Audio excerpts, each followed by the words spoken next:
Salve nação, Povo Fla, passando aqui rapidinho, este é o seu canal Rio Fla Notícias, sempre trazendo aí bastante cortes de reportagem, tudo que envolve Flamengo, que está espalhado pela mídia, notícias do dia, tudo você vai ver aqui no seu canal Rio Fla Notícias, valeu? Então acione o sininho e segue o canal, espalha para geral, compartilha nas redes sociais nossos vídeos, nossos cortes, aqui você vai sempre estar atualizado. Esse é o seu canal Rio Fla Notícias e vamos a mais um vídeo. Eu vou falar aqui sobre o Sampaoli, tá? Porque teve um texto publicado, Mauro César Pereira, do Diogo Dantas, do jornal O Globo, onde ele diz que o Sampaoli tem tomado decisões mais ágeis em busca de resultado para fazer o trabalho andar nesse início, em busca do que chamou de contundência em coletiva. O treinador tem demonstrado menos paciência que o Vitor Pereira na gestão dos medalhões do grupo, algo que até se justifica pelo pouco tempo disponível de trabalho com o grupo do Flamengo. A gente está voltando aí para a Rádio Jovem Pan, em um segundinho. De volta à Rádio Jovem Pan, agora na rádio e no YouTube, que o jornal O Globo, de acordo com o jornal O Globo, o Sampaoli, na busca por contundência, né? Ele chamou de contundência, o treinador tem demonstrado menos paciência que o Vitor Pereira na gestão dos medalhões do grupo, algo que se justifica pelo pouco tempo disponível de trabalho com o grupo. Sampaoli indicou que utilizará a dupla Pedro e Gabigol por dentro, com dois homens abertos, para começar o duelo com o Maringá. Quando o Flamengo não conseguir aliar talento à intensidade, quem não entregar os dois quesitos vai sair. Olha aí, ó. Quem não tiver ali talento e intensidade vai sair. Essa intensidade se justifica quando se coloca em pauta a alteração do último duelo contra o Internacional, onde o treinador foi questionado por tirar o Pedro e deixar o Gabigol dentro de campo. Nas estatísticas, Pedro teve poucas interações nessa partida, apenas 9 com a bola, participando muito pouco na concepção de jogo do treinador. Gabigol, embora viva a fase pior, ao menos foi mais intenso. Trocou mais passes, 59 interações. Ainda que ambos tenham saído de campo dando sinais de pontaria mal calibrada. Caso essa seja uma análise padrão, né, das mudanças, pode ser algo que mine um pouco o Pedro, Mauro, ou não? Pelo amor de Deus, né? Não, né? Não vou discutir isso, né? Eu tenho média de um gol por jogo praticamente, porque ele saiu durante uma partida em que ele de fato não estava jogando bem. Aí a gente vai achar agora que o Pedro vai ser minado. Daqui a pouquinho vai ver aquela história, Pedro tá triste, pelo amor de Deus. E essa informação... Eu não tenho mais idade para essa discussão, não, Vanderlei. E essa informação do Diogo Dantas, Mauro? Que informação? De que ele não vai ter tanta paciência com os medalhões, de que ele vai exigir talento e intensidade, se não for assim, vai sair do time. Você concorda? Essa é a sua... Não sei se é isso. Isso aí é o que o repórter está dizendo, né? Não viu o Sampaoli falando isso, não sei se vai ser assim. Se for assim, não vejo nada demais. Que você acha que vamos lá. Que ele devia fazer. Fulano está jogando mal. Fica no time. Tem que, pressão alta, vamos tomar a bola dos caras no campo adversário, que é o que ele pede, né? É o que o Jesus gostava também, o Vitor Pereira também queria isso. Não, esse aqui não tá executando o que o técnico pediu. Não, vamos deixar, não, vai sair, claro, óbvio. O Pedro não fez um bom jogo no domingo. Uma coisa é o Pedro num conjunto da temporada, ele está otimamente bem. Domingo, eu achei que o domingo estava bem marcado e ele não conseguiu sair da marcação, ele não se ofereceu para o jogo, ele ficou estático em alguns momentos, ele não participava. O Gabriel, pelo menos, de fato participa, circula pelo campo. Por isso que é uma bobagem que ele gosta do Gabriel, que é jogar de centroavante, não é centroavante. E o Gabriel participou bastante do jogo. Fez um gol que foi bem anulado, porque estava impedido o Gerson. Teve uma chance no segundo tempo que ele não aproveitou. Não sei também se o Pedro estaria naquele tempo, naquele local, para fazer aquela mesma finalização. Então é muito fácil falar, se estivesse o Pedro, talvez fizesse. Talvez. Isso é suposição, né?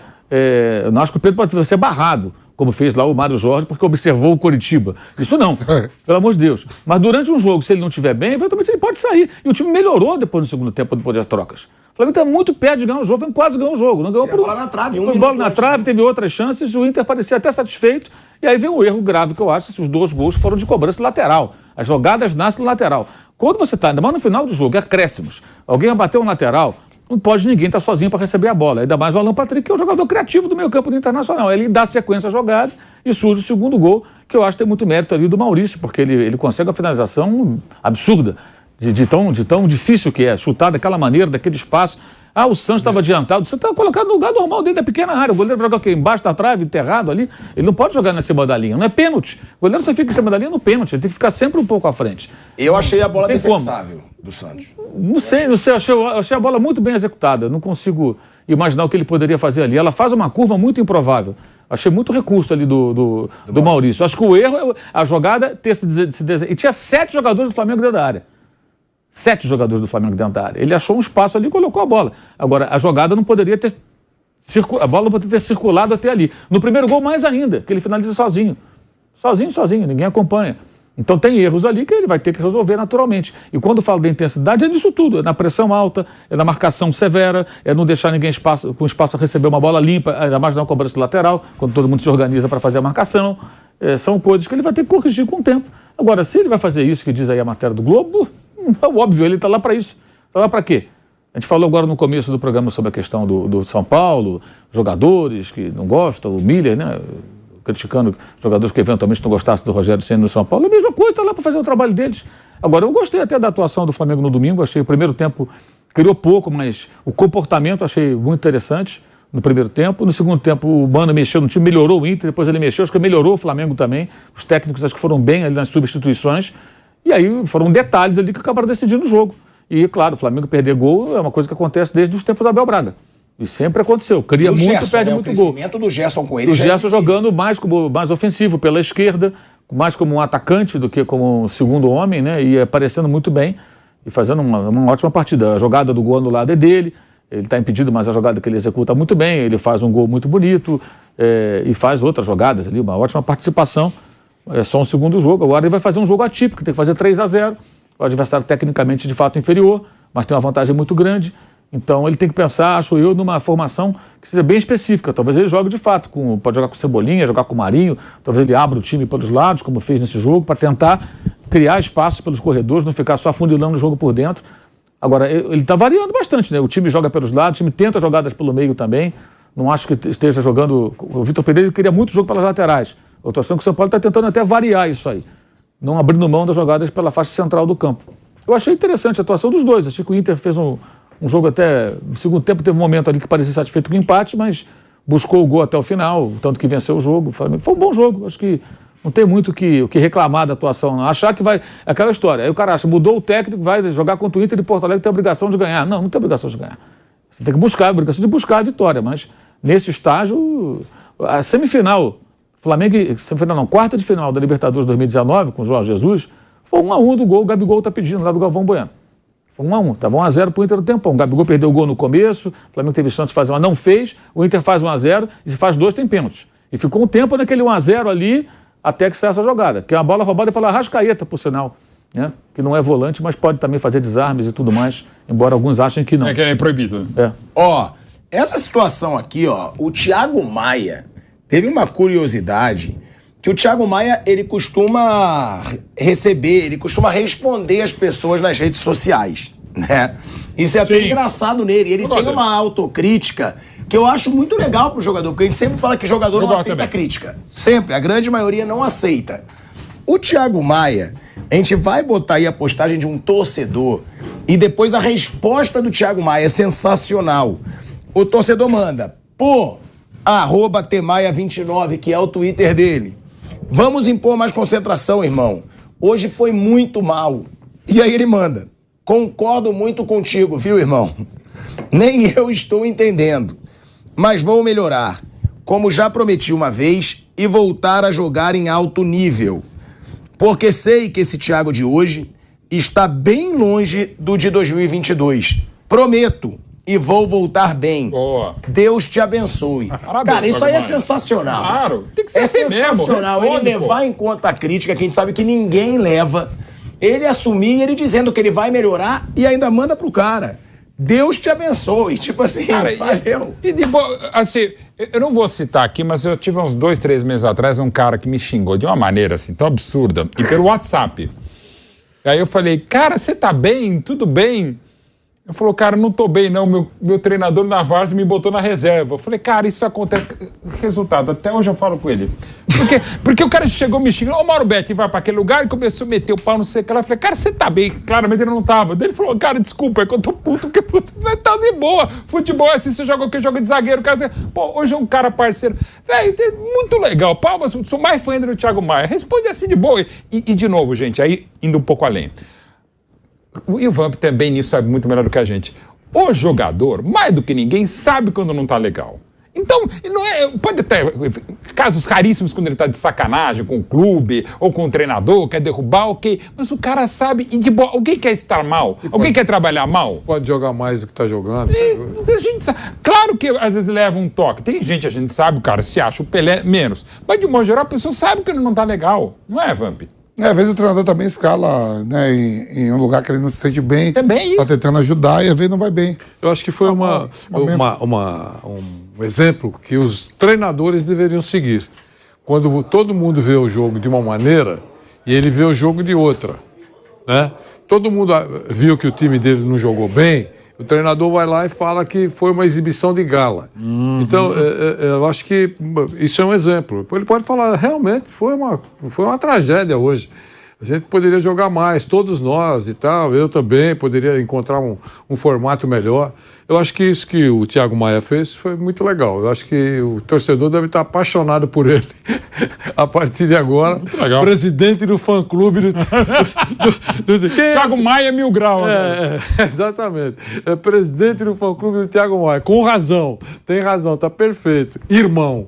Ô Mauro César Pereira, tem polêmica no Rio de Janeiro, hein?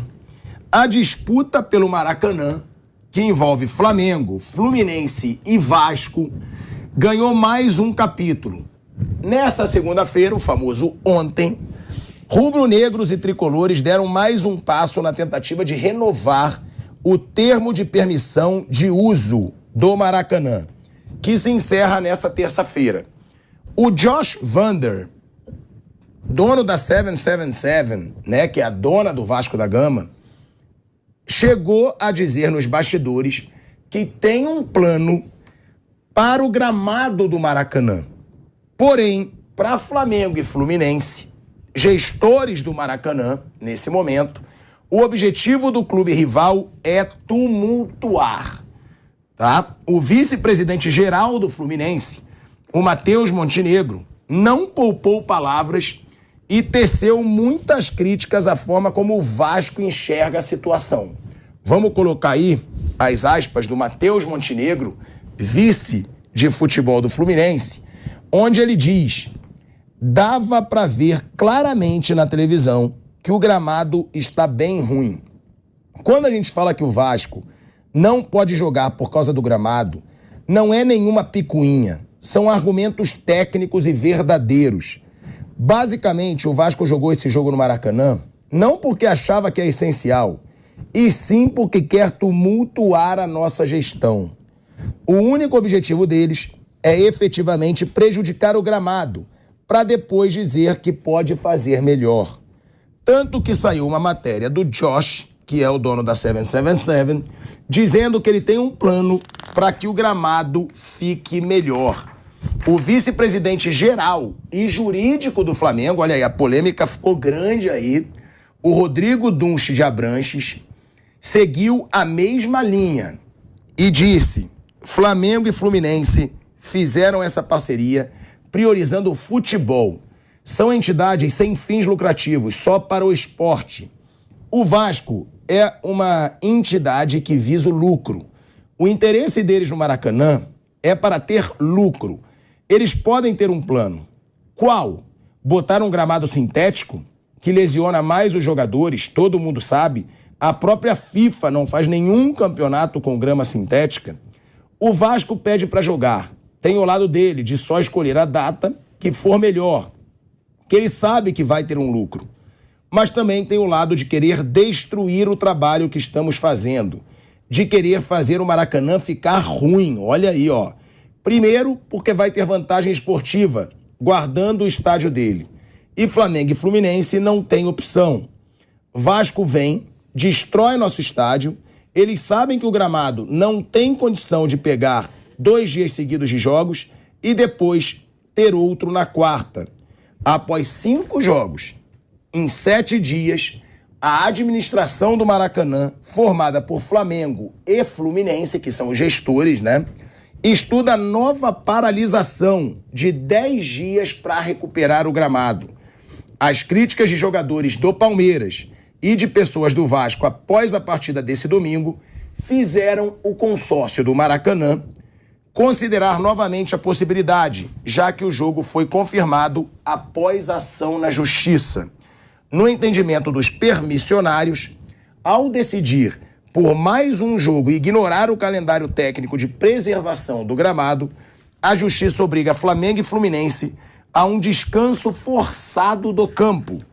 No ano passado, houve uma paralisação de 16 dias para essa recuperação, que aconteceu no mês de julho, depois de 5 partidas em 11 dias no Maracanã. Mauro, é uma polêmica grande.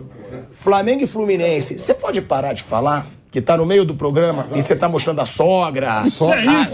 Não. Isso aqui é mais interessante que gramado. Que loucura, irmão. Isso é mais interessante. Mauro, essa situação, Flamengo e Fluminense, deixando claro que acham que o Vasco quer prejudicar os dois clubes, porque prejudicaria o gramado, o Vasco tem São Januário, e o que também cai já naquele assunto. O Flamengo disse que faria um estádio, vai fazer, não vai continuar no Maracanã. Quem tá certo nessa briga, Mauro, e como resolver? A solução não tem, porque esse edital aí de... Essa concessão provisória, ela deixa as brechas para o Vasco vai provavelmente conseguir na Justiça o direito de jogar no Maracanã quando ele quiser, tudo indica. Acho que aí entra aí uma questão que envolve o governo do Estado, né, e também os dois clubes, né, Fluminense e Flamengo, que fizeram um acordo que os deixa muito fragilizados. Eu acho que é bom lembrar que esse estádio horroroso lá que fizeram no lugar do verdadeiro Maracanã, né, custou uma fortuna, dinheiro público, então acho que o Vasco tem todo o direito de reivindicar, claro, mas existe um contexto que não pode ser ignorado. O estádio foi entregue primeiro para uma empresa, para um grupo de empresas encabeçado por uma delas, que era a Odebrecht, depois foi retirado da Odebrecht, aí o Fluminense e o Flamengo juntos assumiram o estádio, o que significa o quê? Assumir todas as despesas do estádio, não é só o gramado. O do gramado, pagar seguro, os funcionários, luz, segurança, toda a manutenção, tudo isso os dois que estão assumindo. Aí veio a pandemia, o Maracanã não recebia público, não gerava receita. Quem tinha que bancar aquilo lá era o Estado, não, Fluminense e Flamengo. Se não fosse Fluminense e Flamengo, durante aqueles 2 anos quase, 1 ano e tanto sem jogo, com público, o contribuinte teria que ficar bancando aquilo ou o Maracanã ia ficar em ruínas. Porque você ia ter o campo de jogo, os vestiários preservados, as partidas acontecendo e tudo apodrecendo lá dentro. Porque se não colocasse dinheiro para fazer a manutenção, mas não estava usando, mas a lâmpada queima, você tem que limpar, você tem que manter tudo funcionando. Você não pode. Os funcionários você tem que pagar, manda embora todo mundo, você vai ter que manter aquilo ali. E os dois seguraram a onda tirando dinheiro de outras fontes de receita para bancar o estádio. E o Vasco, em momento algum, quis jogar durante a pandemia no estádio do Maracanã. Claro, não tinha público. Aí agora, quando tem o potencial, depois de uma volta, após 3 anos, encontrando o Maracanã contra o Palmeiras, que é o campeão brasileiro, né? Um time importante no momento importante da sua história. Há uma amizade das torcidas organizadas que se espalha pelas torcidas no geral. Então é um jogo tranquilo, não tem briga, não tem confusão. É um jogo bom para ir, porque o cara sabe que vai ser um clima pacífico. Agora eu quero o Maracanã. Mas não queria o Maracanã lá atrás. Por que o Vasco não foi atrás do Fluminense? Deixa eu dividir com você esse prejuízo aí. Eu quero jogar também aí uma vez ou outra e eu ajudo vocês a pagar, porque o Maracanã é de todos nós, né? O Maracanã é do Rio de Janeiro, o Vasco é o Rio de Janeiro. Não, o Vasco ficou em São Januário. Então é muito conveniente. Esse aspecto de ser hoje uma empresa, não que Flamengo e Fluminense sejam entidades sem fins lucrativos, a gente deve falar, que bonitinho, não é isso. Mas é claro que o fato de agora ser uma empresa, isso muda também. Porque quais são as intenções? Não sei. Aí o dirigente da CVC fala, eu tenho um plano para o estádio. Ontem eu liguei para uma pessoa que trabalha numa empresa que cuida de gramado de futebol, perguntei, vem cá, que plano pode ser? Ele falou, cara, só se for gramado sintético, porque não tem plano. É a humanidade, a tecnologia, a natureza. A grama precisa de um descanso. Ela não aguenta ali os jogadores 2, 3 jogos seguidos. Mas antigamente Fluminense, Flamengo, Botafogo, Vasco jogava lá, também o América jogava. A preliminar, gente, era outro futebol. Mas era outro futebol, o gramado não havia... Os gramados do passado eram ruins. Essa é a grande diferença. Hoje a gente cobra um gramado melhor. A gente falou que o mundo mudou em uma série de questões comportamentais, não há tolerância com certos absurdos que antes eram aceitos. Um deles, uma proporção muito mais importante, óbvio, é o gramado. O gramado era ruim. A gente lembra, por que surgiu aquela história? Goleiro é posição tão difícil que onde ele joga nem nasce grama. Nasce grama sim, mas antigamente não nascia porque o cara ficava em pé ali e aquilo não era tratado. Não, tinha que jogar de joelheira porque... Exato, para não se ralar todo, porque aquele pedaço da pequena área, ele ficava ali, o cara estava pisando ali o tempo todo, a grama ia embora. E ninguém cuidava daquilo ali. Hoje não, hoje se cuida. Então, mudou e muito. Você pega até os... Vamos pegar a Premier League, que é a excelência do futebol entre campeonatos nacionais. Veja lá como são os gramados da Premier League e pegam qualquer imagem do YouTube do futebol dos anos 70, 80, antes da Premier League. Os gramados da Inglaterra eram lamaçais e jogava-se bola ali. Bola então, aérea, bola... E mudou tudo. Então hoje a grama ela precisa de um descanso e mesmo na Copa do Mundo você não tem no estádio de Copa do Mundo jogo toda hora. Por quê? Do evento da FIFA de fato, não tem grama artificial e o Fluminense também tem o direito de querer jogar na grama natural, que aliás na Premier League não é aceito gramado artificial, né? Na Inglaterra há em divisões menores, não na Premier League. Então, se o Arsenal jogar contra um time da 5ª divisão, como já jogou uma vez com o Sutton United lá, que é um time pequeno lá de Londres, o gramado é artificial. Lá, o Arsenal vai lá e joga, mas a Copa da Inglaterra. Se esse time, no milagre qualquer, chega na Premier League um dia, ele tem que botar um gramado natural, porque aquele gramado não vai ser aceito. Então, eu acho que os dois lados têm argumentos, mas eu acho que não dá para esquecer que durante um bom tempo o Vasco, sendo SAF ou não, nunca quis o Maracanã. Ele só quer o Maracanã na hora boa. A melhor definição que eu vi sobre isso foi de um amigo tricolor, torcedor do Fluminense, o Lauro Aires. Ele escreveu o seguinte na rede social. O Vasco, eu não vou falar as marcas, evidentemente, o Vasco é aquele cara que vai no churrasco, leva uma caixa de cerveja barata e quer beber só da boa, que os outros levaram. Tem muito isso. Sabe? Não é isso? Todo mundo, tem que levar aquela cerveja X. Tá? O cara, beleza, marca tal. Todo mundo leva aquela melhor, né? Mais cara. Levava malte 90. Que não tem mais? Não tem mais. O cara levava malte 90, que o pessoal chamava de malte nojenta. Exato. Aí leva malte 90. E, pô, na hora mistura ali, né? E bebe também da boa. No final, vai ficar só dele, todo mundo já tá meio mamado mesmo, vai tomar aquela porcaria. Parecendo no churrasco do Reinaldo Aleluia, o atacante, e ele falou assim, Vamp, não pega a carne agora não, que os boca nervosa. Isso. E aí, quer que deixa eles botar a carne bem dura, eles vão mastigar tanto. O maxilar vai sair, a cerveja vai ser a pior que tem. Segura. Segura. Não Daqui a pouco... bebe nada. Então é a mesma coisa. Daqui a pouco melhora, né? Reinaldo não fazia. Reinaldo Aleluia. Então é assim, o Vasco ele tá querendo só ir na boa. Aí alega que quer participar agora da concessão. Ok, aí é uma outra discussão. Mas essa questão, durante esse tempo todo, o Fluminense e o Flamengo, isso é um fato, não é uma opinião, gente. Os dois assumiram o estádio. Agora, eu acho também, ao mesmo tempo, que esse imbróglio nunca vai acabar, porque é um estádio erguido com dinheiro público, e aí é claro que o Vasco tem o direito. Eu acho estranho que ninguém nunca reivindicou o Engenhão. Tudo bem que o Maracanã, o local, o estádio é outro, né? Tem aquela tradição toda, o nome Maracanã, mas o Engenhão foi erguido com dinheiro público, foi reformado também para os Jogos de 2016. Houve uma época, tantas reformas, né? Entre outras, o Botafogo paga um aluguel barato lá, o estádio está com o Botafogo, já tem com a grama, também tem um dono hoje, né? Ou seja, tem uma pessoa que é dona do Botafogo que se utiliza do equipamento erguido com dinheiro do contribuinte. Não vejo nenhuma grande contrapartida para a sociedade em troca disso, o pagamento de um aluguel é pouco. É muito pouco. Valeu, rapaziada. Espero que tenham gostado de mais esse vídeo, de mais esse corte, de mais essa reportagem aí que o Paul Flá trouxe para vocês. Rapaziada, acione o sininho, dá essa moral, tá? Lembrando que todos os créditos de todas essas reportagens estão sempre na descrição aí. Então dá moral pro canal também, tá? Para que o vídeo seja liberado, que não dê nenhuma restrição aqui pro nosso canal. Então tamo junto sempre. E segue para mais vídeo pro YouTube entender que vocês estão vendo o vídeo para ele entregar para mais pessoas aí, tá? Esse é o canal Paul Flá e muito obrigado. Beijão para vocês. Na paz.